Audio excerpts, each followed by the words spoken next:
Part number 20 اسلامی لشکر کا بقیہ سفر۔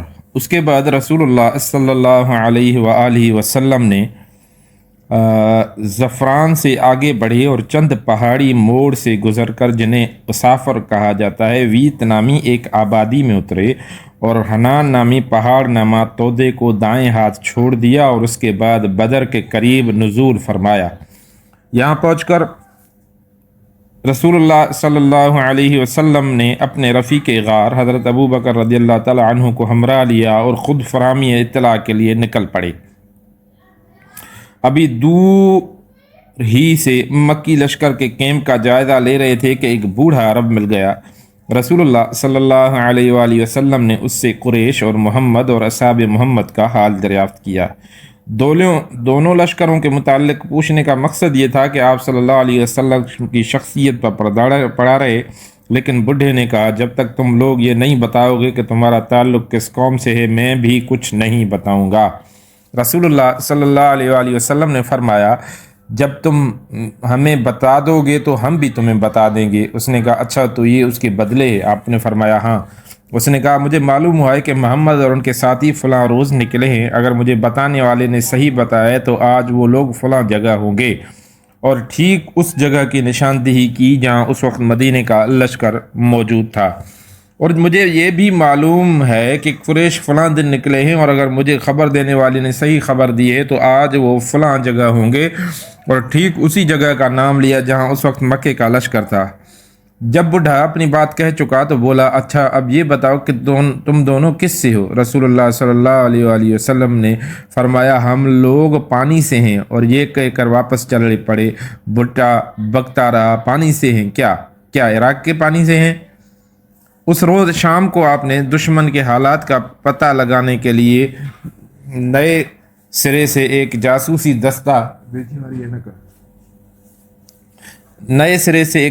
دستہ روانہ فرمایا۔ اس کارروائی کے لیے مہاجرین کے 3 قائد علی بن ابی طالب، زبیر بن عوام اور سعد بن ابی وقاص رضی اللہ تعالی عنہم صحابہ کرام کی ایک جماعت کے ہمراہ روانہ ہوئے۔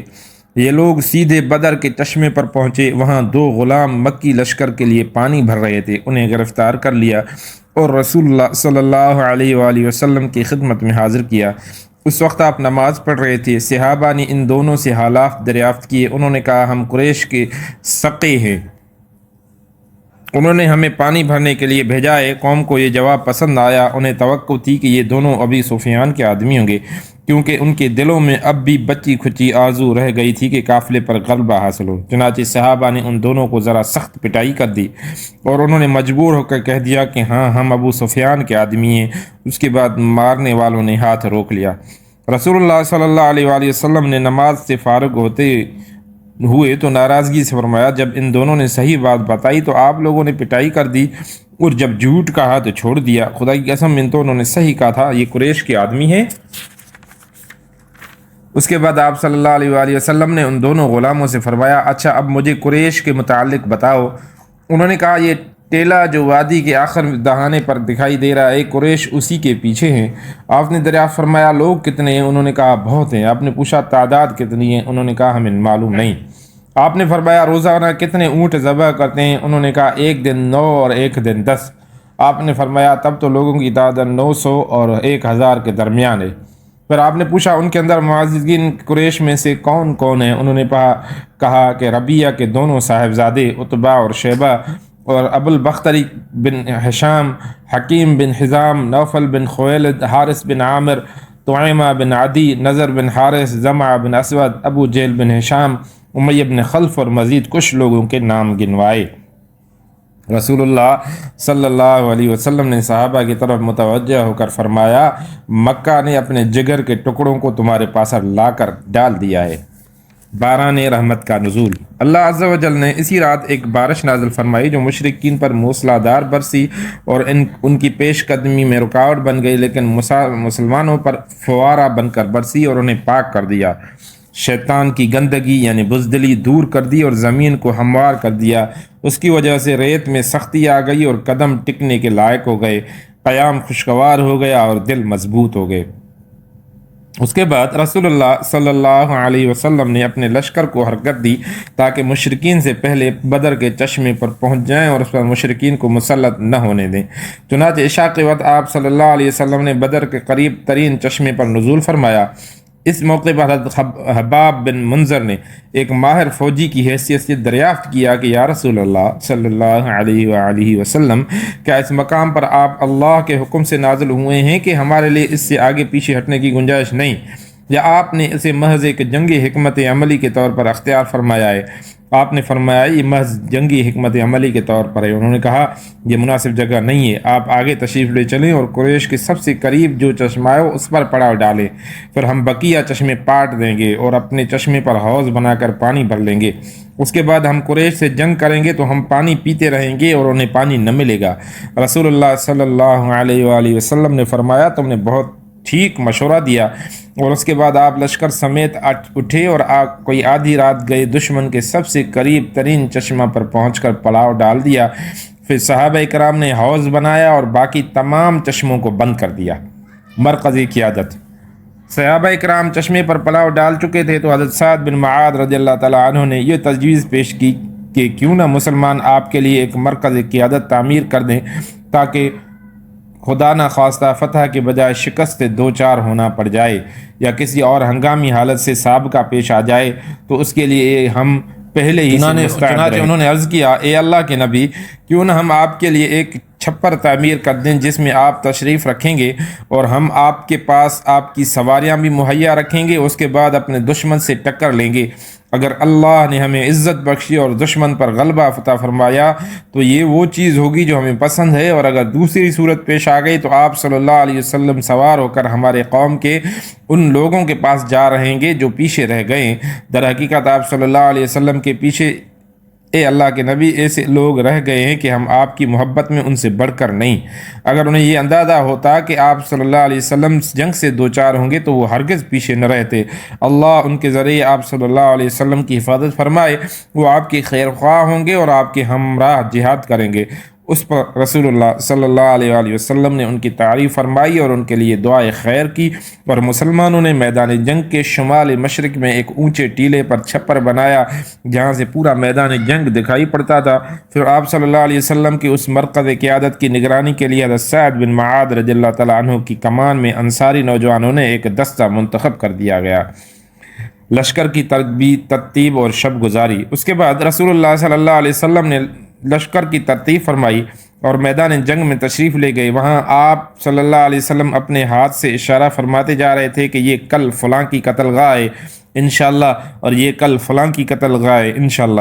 اس کے بعد رسول اللہ صلی اللہ علیہ وآلہ وسلم نے وہیں ایک درخت کی جڑ کے پاس رات گزاری، اور مسلمانوں نے بھی پرسکون نفس اور تابناک افق کے ساتھ رات گزاری۔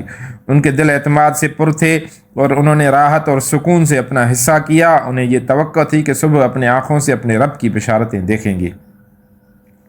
اذ یغشیکم النعاس امنۃ منہ وینزل علیکم من السماء ماء لیطہرکم بہ ویذہب عنکم رجز الشیطان ولیربط علی قلوبکم ویثبت بہ الاقدام۔ ترجمہ ہے جس کا کہ جب اللہ تم پر اپنی طرف سے امن اور بے خوفی کے طور پر نیند طاری کر رہا تھا اور تم پر آسمان سے پانی برسا رہا تھا تاکہ تمہیں اس کے ذریعے پاک کر دے اور تم سے شیطان کی گندگی دور کر دے اور تمہاری دل مضبوط کر دے اور تمہارے قدم جما دے۔ یہ رات جمعہ 17 رمضان سن 2 ہجری کی رات تھی اور آپ اس مہینے کے 8 یا 12 تاریخ کو مدینہ سے روانہ ہوئے تھے۔ میدان جنگ میں مکی لشکر کی آمد اور ان کا باہمی اختلاف۔ دوسری طرف قریش نے وادی کے دہانے کے باہر اپنے کیمپ میں رات گزاری اور صبح اپنے تمام دوستوں سمیت ٹیلے سے اتر کر بدر کی جانب روانہ ہوئے۔ ایک گروہ رسول اللہ صلی اللہ علیہ وسلم کے حوض کی جانب بڑھا۔ آپ نے فرمایا انہیں چھوڑ دو، مگر ان میں سے جس نے بھی پانی پیا وہ اس جنگ میں مارا گیا۔ صرف حکیم بن حزام باقی بجا جو بعد میں مسلمان ہوا اور بہت اچھا مسلمان ہوا۔ اس کا دستور تھا کہ جب بہت پختہ قسم کھانی ہوتی تو کہتا لا والذی نجانی من یوم بدر، قسم اس ذات کی جس نے مجھے بدر کے دن سے نجات دی۔ بہرحال جب قریش مطمئن ہو چکے تو انہوں نے مدنی لشکر کی قوت کا اندازہ لگانے کے لیے عمیر بن وہب جمحی کو روانہ کیا۔ عمیر نے گھوڑے پر سوار ہو کر لشکر کا چکر لگایا، پھر واپس جا کر بولا کچھ کم یا کچھ زیادہ 300 آدمی ہیں۔ لیکن ذرا ٹھہرو میں دیکھ لوں ان کی کوئی کمین گاہ یا کمک تو نہیں۔ اس کے بعد وہ وادی میں گھوڑا دوڑاتا ہوا دور تک نکل گیا، لیکن اسے کچھ دکھائی نہ پڑا۔ چنانچہ اس نے واپس جا کر کہا، میں نے کچھ پایا تو نہیں، لیکن اے قریش کو لوگوں، میں نے بلائیں دیکھی ہیں جو موت کو لادے ہوئے ہیں، یثرب کے اونٹ اپنے اوپر خالص موت سوار کیے ہوئے ہیں۔ یہ ایسے لوگ ہیں جن کی ساری حفاظت اور ملجا اور ماوا خود ان کی تلواریں ہیں، کوئی اور چیز نہیں۔ خدا کی قسم میں سمجھتا ہوں کہ ان کا کوئی آدمی تمہارے آدمی کو قتل کیے بغیر قتل نہ ہوگا، اور اگر تمہارے خاص افراد کو انہوں نے مار لیا تو اس کے بعد جینے کا مزہ ہی کیا ہے، اس لیے ذرا اچھی طرح سوچ لو۔ اس موقع پر ابو جہل کے خلاف جو معرکہ آرائی پر تلا ہوا تھا، ایک اور جھگڑا اٹھ کھڑا ہوا جس میں مطالبہ کیا گیا کہ جنگ کے بغیر مکہ واپس جائیں۔ چنانچہ حکیم بن حزام نے لوگوں کے درمیان دھوڑ اور دھوپ شروع کر دی۔ وہ عتبہ بن ربیع کے پاس آیا اور بولا، ابو الولید، آپ قریش کے بڑے آدمی اور واجب الاطاعت سردار ہیں، پھر آپ کیوں نہ ایک اچھا کام کر جائیں جس کے سبب آپ کا ذکر ہمیشہ بھلائی سے ہوتا رہے۔ عتبہ نے کہا، حکیم وہ کون سا کام ہے؟ اس نے کہا، آپ لوگوں کو واپس لے جائیں اور اپنے حلیف عمر بن حضرمی کا معاملہ جو سریہ نخلہ میں مارا گیا تھا اپنے ذمہ لے لیں۔ عتبہ نے کہا، مجھے منظور ہے، تم میری طرف سے اس کی ضمانت لو، وہ میرا حلیف ہے، میں اس کی دیت کا بھی ذمہ دار ہوں اور اس کا جو مال ضائع ہوا اس کا بھی۔ اس کے بعد عتبہ نے حکیم بن حزام سے کہا، تم حنظلہ کے پوت کے پاس جاؤ، کیونکہ لوگوں کے معاملات کو بگاڑنے اور بھڑکانے کے سلسلے میں مجھے اس کے علاوہ کسی اور سے کوئی اندیشہ نہیں۔ حنظلیہ کے پوت سے مراد ابو جہل ہے، حنظلیہ اس کی ماں تھی۔ اس کے بعد عتبہ بن ربیع نے کھڑے ہو کر تقریر کی اور کہا، قریش کے لوگوں، تم لوگ محمد اور ان کے ساتھیوں کے ساتھ لڑ کر کوئی کارنامہ انجام نہ دو گے۔ خدا کی قسم اگر تم نے انہیں مار لیا تو صرف ایسے ہی چہرے دکھائی پڑیں گے جنہیں دیکھنا پسند نہ ہوگا، کیونکہ آدمی نے اپنے چچیرے بھائی کو یا خالہ داد بھائی کو یا اپنے ہی کنبے قبیلے کے کسی آدمی کو قتل کیا ہوگا۔ اس لیے واپس چلو اور محمد اور سارے عرب سے کنارہ کشی ہی رہو۔ اگر عرب نے انہیں مار لیا تو یہ وہی چیز ہوگی جسے تم چاہتے ہو، اور اگر دوسری صورت پیش آئی تو محمد صلی اللہ علیہ وسلم تمہیں اس حالت میں پائیں گے کہ تم نے جو سلوک ان سے کرنا چاہا تھا اسے کیا نہ تھا۔ ادھر حکیم بن حزام ابو جہل کے پاس پہنچا تو ابو جہل اپنی زرہ درست کر رہا تھا۔ حکیم نے کہا کہ اے ابو الحکم، مجھے عتبہ نے تمہارے پاس یہ پیغام دے کر بھیجا ہے۔ ابو جہل نے کہا، خدا کی قسم، محمد صلی اللہ علیہ وسلم اور اس کے ساتھیوں کو دیکھ کر عتبہ کا سینہ سوج آیا ہے۔ نہیں، ہرگز نہیں، بخدا ہم واپس نہ ہوں گے یہاں تک کہ اللہ ہمارے اور محمد کے درمیان فیصلہ فرما دے۔ عتبہ نے جو کچھ کہا ہے محض اس لیے کہا ہے کہ وہ محمد اور اس کے ساتھیوں کو اونٹ خور سمجھتا ہے، اور خود عتبہ کا بیٹا بھی انہی کے درمیان ہے، اس لیے وہ تمہیں ان سے ڈراتا ہے۔ عتبہ کے صاحبزادے ابو حذیفہ قدیم الاسلام تھے اور ہجرت کر کے مدینہ تشریف لا چکے تھے۔ عتبہ کو جب پتہ چلا کہ ابو جہل کہتا ہے کہ خدا کی قسم عتبہ کا سینہ سوج آیا ہے، تو بولا، اس سرین پر خوشبو لگار بزدلی کا مظاہرہ کرنے والے کو بہت جلد معلوم ہو جائے گا کہ کس کا سینہ سوج آیا ہے، میرا یا اس کا۔ ادھر ابو جہل نے اس خوف سے کہ کہیں یہ معارضہ طاقتور نہ ہو جائے، اس کو گفتگو کے بعد جھٹ عامر بن حضرمی کو، جو سریہ عبداللہ بن جہش کے مقتول عمر بن حضرمی کا بھائی تھا، بلا بھیجا اور کہا کہ یہ تمہارا حلیف عتبہ چاہتا ہے کہ لوگوں کو واپس لے جائے، حالانکہ تم اپنا انتقام اپنی آنکھوں سے دیکھ چکے ہو، لہذا اٹھو اور اپنے مظلومیت اور اپنے بھائی کے قتل کی دہائی دو۔ اس پر عامر اٹھا اور سرین سے کپڑا اٹھا کر چیخا، واہ عمرہ، واہ عمرہ، ہائے عمر، ہائے عمر۔ اس پر قوم گرم ہو گئی، اس کا معاملہ سنگین اور ان کا ارادہ جنگ پختہ ہو گیا، اور عتبہ نے جس سوجھ بوجھ کی دعوت دی تھی وہ رائگان گئی۔ اس طرح ہوش پر جوش غالب آ گیا اور یہ معارضہ بھی بے نتیجہ رہا۔ دونوں لشکر آمنے سامنے۔ بہرحال جب مشرکین کا لشکر نمودار ہوا اور دونوں فوجیں ایک دوسرے کو دکھائی دینے لگیں تو رسول اللہ صلی اللہ علیہ وسلم نے فرمایا، اے اللہ، یہ قریش ہیں جو اپنے پورے غرور اور تکبر کے ساتھ تیری مخالفت کرتے ہوئے اور تیرے رسول کو جھٹلاتے ہوئے آ گئے ہیں۔ اے اللہ، تیری مدد جس کا تو نے وعدہ کیا ہے، اے اللہ آج انہیں اینٹ کر رکھ دے۔ نیز رسول اللہ صلی اللہ علیہ وآلہ وسلم نے عتبہ بن ربیع کو اس کے ایک سرخ اونٹ پر دیکھ کر فرمایا، اگر قوم میں سے کسی کے پاس خیر ہے تو سرخ اونٹ والے کے پاس ہے، اگر لوگوں نے اس کی بات مان لی تو صحیح راہ پائیں گے۔ اس موقع پر رسول اللہ صلی اللہ علیہ وآلہ وسلم نے مسلمانوں کی صفیں درست فرمائیں۔ صف کی درستگی کے لیے دوران ایک عجیب واقعہ پیش آیا۔ آپ کے ہاتھ میں ایک تیر ہے جس کے ذریعے آپ صف سیدھی فرما رہے تھے کہ سوا سواد بن عزیہ کے پیٹ پر جو صف کے کچھ آگے نکلے ہوئے تھے تیر کا دباؤ ڈالتے ہوئے فرمایا سواد برابر ہو جاؤ۔ سواد نے کہا اے اللہ کے رسول آپ نے مجھے تکلیف پہنچا دی، بدلہ دیجئے۔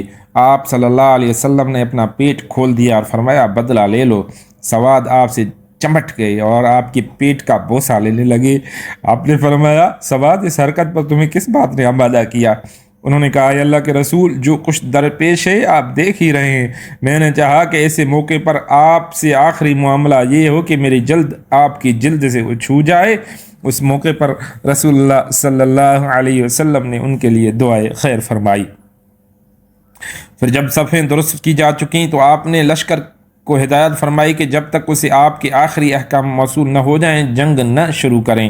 اس کے بعد طریق جنگ کے بارے میں ایک خصوصی رہنمائی فرماتے ہوئے ارشاد فرمایا کہ جب مشرکین جمگھٹ کر کے تمہارے قریب آ جائیں تو ان پر تیر چلانا اور اپنے تیر بچانے کی کوشش کرنا، یعنی پہلے ہی سے فضول تیر اندازی کر کے تیروں کو ضائع نہ کرنا، اور جب تک وہ تم پر چھا نہ جائیں تلوار نہ کھینچنا۔ اس کے بعد خاص آپ اور ابو بکر رضی اللہ تعالیٰ عنہ چھپر کی طرف واپس گئے اور حضرت سعد بن معاذ رضی اللہ تعالیٰ عنہ نے اپنے نگران دستہ لے کر چھپر کے دروازے پر تعینات ہو گئے۔ دوسری طرف مشرکین کی صورتحال یہ تھی کہ ابو جہل نے اللہ سے فیصلے کی دعا کی۔ اس نے کہا اے اللہ ہم میں سے جو فریق قرابت کو زیادہ کاٹنے والا، غلط حرکتیں زیادہ کرنے والا ہے اسے تو آج توڑ دے۔ اے اللہ ہم میں سے جو فریق تیرے نزدیک زیادہ محبوب اور زیادہ پسندیدہ ہے آج اس کی مدد فرما۔ بعد میں اسی بات کی طرف اشارہ کرتے ہوئے اللہ نے یہ آیت نازل فرمائی ان تستفتحوا فقد جاءکم الفتح وَإِن تَنْتَهُوا فَهُوَ خَيْرٌ لَكُمْ وَإِن تَعُودُوا نَعُدْ وَلَن تُغْنِيَ عَنْكُمْ فِئَتُكُمْ شَيْئًا وَلَوْ كَثُرَتْ وَأَنَّ اللَّهَ مَعَ الْمُؤْمِنِينَ۔ ترجمہ ہے کہ اگر تم فیصلہ چاہتے ہو تو تمہارے پاس فیصلہ آ گیا، اور اگر تم باز آ جاؤ تو یہی تمہارے لیے بہتر ہے، لیکن اگر تم اپنی اس حرکت کی طرف پلٹو گے تو ہم بھی تمہاری سزا کی طرف پلٹیں گی، اور تمہاری جماعت اگرچہ زیادہ ہی کیوں نہ ہو تمہارے کچھ کام نہ آ سکے گی، اور یاد رکھو کہ اللہ مومنین کے ساتھ ہے۔